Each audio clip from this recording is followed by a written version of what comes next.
Hello guys, this is KC Patel and welcome to Teachers Factory। Teachers factory के YouTube channel में आप सभी का स्वागत है। अगर आप लोग चैनल पर नए हैं और शिक्षक भर्ती की तैयारी करते हैं तो शिक्षक भर्ती से रिलेटेड महत्वपूर्ण अपडेट और इन्फॉर्मेशन के लिए चैनल को सब्सक्राइब कर लें, बेल आइकन को जरूर प्रेस कर दें ताकि आप लोगों को टाइम टू टाइम नोटिफिकेशन मिलते रहें। अगर आप लोग MP टेट वर्ग 3 या C टेट जुलाई 2024 की तैयारी कर रहे हैं तो आपके लिए CDP जो अन्य सब्जेक्ट है उनकी प्लेलिस्ट बनी हुई है, वहाँ पर ऑलरेडी क्लासेस चल रही हैं, जाकर के देख लीजिए। बहुत जल्द आपके प्रीवियस ईयर के क्वेश्चन और प्रैक्टिस सेट स्टार्ट होने वाले हैं आपके इसी यूट्यूब चैनल पर, और फेसबुक पर भी आप लोग वीडियो देख सकते हैं। अब आपका क्या है कि आपके MP में मध्य प्रदेश में पूर्व प्राथमिक कक्षाएं भी लगाई जाएंगी, जैसे आपका नर्सरी हो गया, KG1 KG2 हो गया। तो इसके लिए क्या होगी, शिक्षकों की ज़रूरत होगी और कौन कौन से स्कूलों में, कौन कौन से ब्लॉक के कितने स्कूलों में आपकी ये क्लासेस शुरू होने वाली हैं, उनकी पूरी लिस्ट दी गई है इसमें। तो उसकी जो शिक्षक भर्ती भी होगी, लेकिन पूरी जानकारी के लिए जो शिक्षक होगी, भर्ती होगी ना, वो किस तरीके से होगी, उसकी पूरी जानकारी के लिए आप लोगों को वीडियो के अंत तक बने रहना है ताकि आधी आधी आपको इन्फॉर्मेशन ना मिले, पूरी इन्फॉर्मेशन मिल सके। तो आपने सब्जेक्ट देख लिया कि समग्र शिक्षा अंतर्गत जिलों में पूर्व प्राथमिक कक्षाएं प्रारंभ किए जाने विषयक कितने विद्यालय में, लगभग 3061 विद्यालयों में पूर्व प्राथमिक कक्षाएं प्रारंभ करने की स्वीकृति प्रदान की गई है। अब उक्त चयनित विद्यालयों में पूर्व प्राथमिक कक्षाएं जो है वो कौन कौन सी होंगी, ये भी यहाँ पर आपको दिया गया है।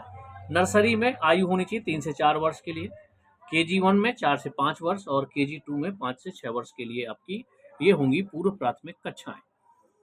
ठीक है, 5 जिलों में पहले से चल रही थी ऑलरेडी, 2019 और 20 से संचालित थी आपकी 1415 विद्यालयों में, प्रदेश के 5 जिलों में, जैसे भोपाल, छिंदवाड़ा, सीहोर, सागर और शहडोल में 1415 विद्यालयों में पहले से ही 2019-20 से ही संचालित थी वहाँ पर क्लासें। अब बाकी स्कूलों में भी आपकी संचालित होंगी और कब से संचालित होंगी उसको भी देख लेते हैं। चयनित विद्यालयों में पूर्व प्राथमिक कक्षाओं का संचालन 15 जून 2024 से प्रारंभ किया जाना है। अतः पूर्व प्राथमिक कक्षाओं के संचालन हेतु निम्नानुसार पूर्व तैयारी किया जाना है। अब कौन कौन सी तैयारी करना है ये भी आप देखिएगा। चयनित विद्यालय के क्षेत्र में जो बच्चे हो 3 से 6 आयु वर्ष के बच्चों को चिन्हित किए जावे।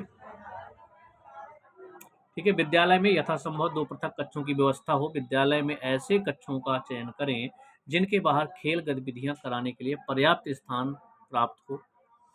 बच्चों के लिए बैठने हेतु दरी या टाटपट्टी, पीने के लिए पानी व शौचालय की व्यवस्था होनी चाहिए। पूर्व प्राथमिक कक्षाओं के संचालन हेतु कम से कम 2 पृथक शिक्षकों की व्यवस्था की जाए। शिक्षकों या शिक्षिकाओं का चयन करते समय निम्नलिखित बिंदुओं का ध्यान रखा जाना है। अब देख लीजिए, आयु जो है वो 52 वर्ष से अधिक नहीं होनी चाहिए, एक तो क्राइटेरिया ये है आपका।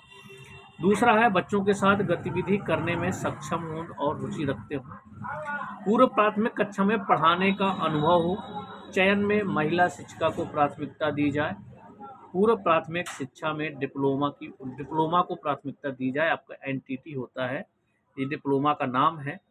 पर मैं एक बात बता दूं, यहाँ पर ये मेंशन नहीं है कि जो अलग से टीचर रखे जाने हैं इन विद्यालयों में, तो उनकी क्या अतिथि शिक्षक के रूप में भर्ती होगी या अलग से टीचरों की भर्ती की जाएगी, ऐसा इसमें कुछ भी मेंशन नहीं है। तो इसका मतलब यही हो गया कि जो अभी पहले से शिक्षक हैं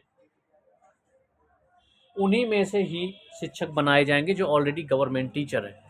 तो फिर जो एक क्वालिफिकेशन यहाँ पर दी हुई है, देखिए वो फेल हो जाती है, क्योंकि जितने लोग प्राथमिक शिक्षक में अभी टीचर होंगे उनके पास NTT का डिप्लोमा नहीं होगा, यानी कि पूर्व प्राथमिक शिक्षा में डिप्लोमा नहीं होगा। यहाँ पर DLED की बात नहीं की गई है कि जो DLED है उनको प्राथमिकता दी जाए। जो पूर्व प्राथमिक के लिए डिप्लोमा होता है वो होता है NTT का। ठीक है, इसके बारे में हम एक वीडियो बना लेंगे, क्या होता है क्या नहीं, आगे क्या इसका स्कोप है, MP में कर लेना चाहिए या नहीं कर लेना चाहिए, उस पर हम एक अलग से वीडियो बना लेंगे। तो देखिए, ये अभी कन्फ्यूज़न है इनको कि जो शिक्षक भर्ती करना है जो ऑलरेडी वहाँ पर है, जिस हिसाब से इन्होंने यहाँ पर दिया हुआ है, क्योंकि ना तो कोई भर्ती की बात की गई है कि अलग तरीके से आपको करना है या अतिथि रखने हैं। यहाँ पर इतना मेंशन है कि उम्र जो है वो 52 वर्ष से अधिक ना हो। यहाँ पर सिर्फ प्राथमिकता देने की बात की गई है कि पूर्व प्राथमिक शिक्षा में डिप्लोमा हो तो उनको प्राथमिकता दी जाएगी, लेकिन जो प्राथमिक शिक्षक में ऑलरेडी उन्होंने NTT बिल्कुल भी नहीं किया हुआ है, पूर्व प्राथमिक शिक्षा में डिप्लोमा किया ही नहीं है, तो कैसे उनको प्राथमिकता दी जाएगी वहाँ पर। दूसरा, महिला शिक्षिका को प्राथमिकता दी जाए, तो मान लीजिए महिला शिक्षक तो हैं प्राथमिक शिक्षक भर्ती में, ऑलरेडी प्राथमिक शिक्षक में पढ़ा रही हैं महिला टीचर, और बच्चों के साथ गतिविधि करने में सक्षम हो, ये रुचि हो, ये कोई क्वालिफिकेशन नहीं है। तो चलिए अब हम बात कर लेते हैं यहाँ पर कि सबसे पहले आपका जो महिला शिक्षिका हैं उनको क्या किया जाए, प्राथमिकता दी जाए। दूसरा, पूर्व प्राथमिक शिक्षा में डिप्लोमा प्राथमिकता दी जाएगी, अगर है तो ही प्राथमिकता दी जाएगी, नहीं है तो कोई बात नहीं, सभी अप्लाई कर सकते हैं। लेकिन यहाँ अप्लाई करने के लिए या किस तरह से शिक्षकों को भरा जाना है, इसके लिए कोई भी जानकारी अभी तक नहीं दी गई। तो हम कह सकते हैं अभी इस हिसाब से जो आपको ये नोटिफिकेशन दिख रहा है कि यहाँ पर जो ऑलरेडी गवर्नमेंट टीचर हैं, प्राथमिक शिक्षक हैं, उन्हीं में से ही 2 शिक्षकों को अलग से रखा जाएगा, जो कि आपके पूर्व प्राथमिक शिक्षा में जो क्लासेस लगेगी उनको पढ़ाया जाएगा। अब यहाँ पर देखिए, पूर्व प्राथमिक कक्षाओं के संचालन हेतु कम से कम 2 पृथक शिक्षकों की व्यवस्था की जाए। तो 2 पृथक शिक्षकों की व्यवस्था किस तरीके से होगी? शिक्षकों शिक्षिकाओं का चयन करते समय निर्धारित निम्नांकित बिंदुओं का ध्यान रखा जाए कि उम्र जो है 52 वर्ष से कम हो। दूसरा, पूर्व प्राथमिक कक्षा में पढ़ाने का अनुभव हो। तो यहाँ पर एमपी में अगर देखिए, अब बात करें कि अगर उन्हीं प्राथमिक शिक्षक में से ही टीचर इनको बनाना है तो उनको तो अनुभव कभी होगा ही नहीं कि जो पूर्व प्राथमिक कक्षा में पढ़ा चुके हों, क्योंकि यहाँ पर तो नहीं है। भोपाल कुछ 5 जिले थे जहाँ पर पहले से पूर्व प्राथमिक शिक्षक की जो कक्षा है पूर्व प्राथमिक की, वो चल रही थी 5 जिलों में। ठीक है, तो पूर्व प्राथमिक कक्षा में पढ़ाने का अनुभव किसको होगा? जो अतिथि हों या प्राइवेट में पढ़ा रहे हैं, ऐसे टीचर हो सकते हैं। लेकिन यहाँ पर ये मेंशन नहीं किया गया ना कि अलग से उनको टीचर शिक्षक जो भरे जाने हैं वो इन्हीं से भरे जाने हैं या फिर एक अतिथि के रूप में भरे जाने हैं। इसकी क्या प्रक्रिया है चयन की, वो कुछ भी यहाँ पर मेंशन नहीं है, बस व्यवस्था की जानी है, ये चीज़ें दी हुई है। अब किस तरीके से व्यवस्था करनी है, आगे कोई भी अगर आदेश आता है तो आपके साथ ज़रूर शेयर कर दिया जाएगा। एक बार इसको और पढ़ लीजिए आप लोग। यहाँ पर एज इन्होंने क्राइटेरिया रख दिया कि 52 वर्ष से कम हो। दूसरा रखा हुआ है, चलिए दूसरा तो कोई मतलब का नहीं है।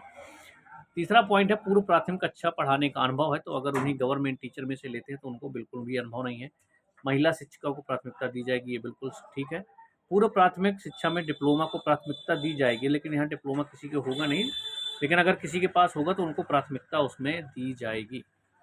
तो ये तो बात हो गई कि 2 शिक्षकों की क्या करनी है, व्यवस्था करनी है। अब किस तरीके से होगी, अगर आगे कोई आदेश आएगा तो देखते हैं। पूर्व प्राथमिक कक्षाओं के संचालन हेतु कम से कम 2 पृथक शिक्षकों की व्यवस्था की जाए। अब ये संकुल के ऊपर छोड़ दिया है या विद्यालय के ऊपर छोड़ दिया गया है, ये तो आने वाला समय ही बताएगा। यहाँ पर नीचे स्कूल के लिस्ट भी दिए हैं जहाँ पर पूर्व प्राथमिक कक्षाएं चालू होना है।